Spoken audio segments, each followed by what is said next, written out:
डर लगता है आपके शरीर को जब आप तले हुए मसालेदार मांसाहारी भोजन खाते हो। डर लगता है आपके किडनी को जब आप 24 घंटे में 4-5 लीटर पानी नहीं पीते।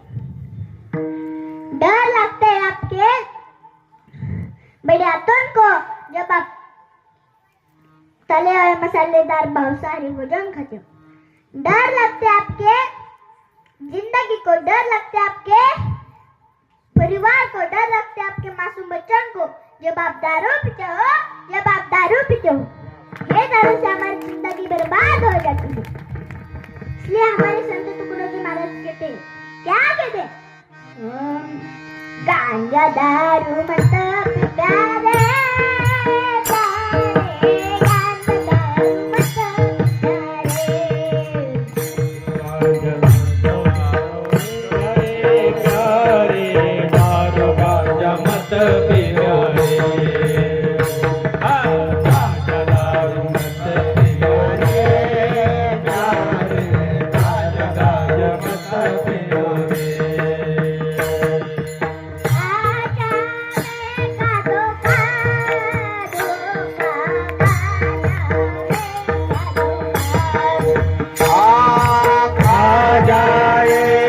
धोखा धोखा आ जाएगा।